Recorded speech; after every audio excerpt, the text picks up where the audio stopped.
But you have to make a subconscious decision to submit yourself. Yeah. So it's not by default, now you just got it made. I got two things to say about that. Yeah.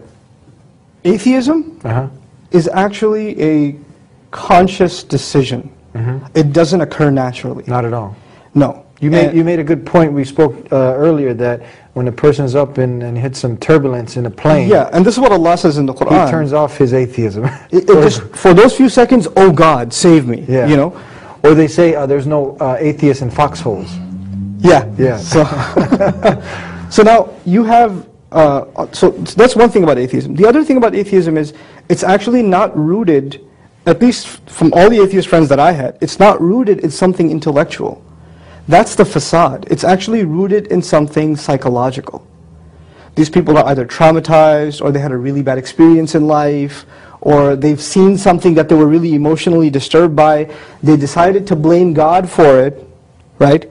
And as part of their reaction against God, you know what? What's the biggest offense I can do? He doesn't even exist, right? Yeah. So it starts with questioning God, and then moves on to the ultimate supposedly offense against God. I don't even think He exists. So this would be something, like I said earlier, this is weird. Isn't it weird? It is weird. It is, to me, it's actually a disorder. Yeah. And these are disturbed people. If you've come to the conclusion of atheism, first of all, you've made an absolute statement about something you have no idea, right? The agnost is different from the atheist. The agnost at least says, I don't know. Maybe there is a God, maybe there isn't. I don't have a way of knowing. In that, at least there is some acknowledgement of humility that I don't know, right? At least there's that much, and we can work with that somewhat. But the atheist, with explicit, like absolute, certainty, says there's absolutely no way there's a God. And he's absolutely denying something that he can't even see or judge. So basically then he's saying, he or she, if I can't see it, it doesn't exist, right? If I can't see it, it doesn't exist.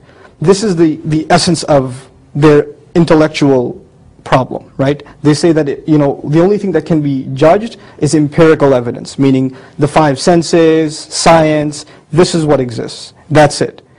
But even then, who decided what the five senses are? Who decided that these are the only sources of knowledge, etc.?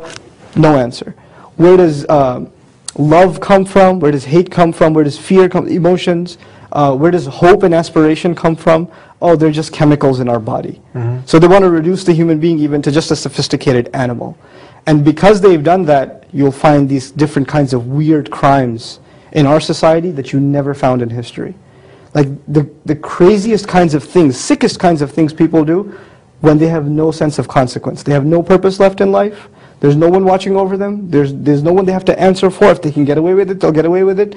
And that's the society in which you get these heinous crimes. Like, we're not even talking about murder and stealing and, these are your average Joe crimes. We're talking about just sick, disturbing, I don't understand why anybody would do this kind of thing, kinds of crimes. That's a byproduct of atheism. You've taken hope and purpose away from people, and Allah calls them animals, or even worse. This is the even worse part. So tell us, maybe there's somebody here that, he can relate to what you have to say. He might be somehow covering up that belief in the one God and something that's really rational, and he doesn't want to be weird anymore. How would you invite him and give him some basic dawah, inviting him and to something that's natural? I could speak from my personal experience. On the one hand, you have to have sincerity, and nobody can put that in you. You have to beg for it. If you kind of even say, if there's a God out there, I need sincerity. I sincerely seek you out. I'm sincerely in search of you. Ask for the guidance. Ask for the guidance. The other thing is, beyond that leap, beyond that seeking of guidance, what brought me to absolute conviction after my background in philosophy and this atheist phase and rationalizing everything, that exposure to Quran that I had wasn't just a spiritual experience.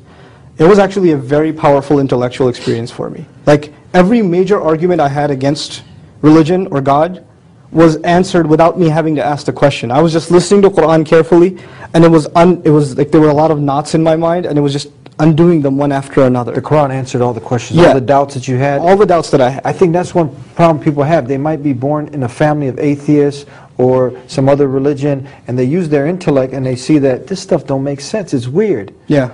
and now they paint everything with the same brush. But Islam is not that. Islam is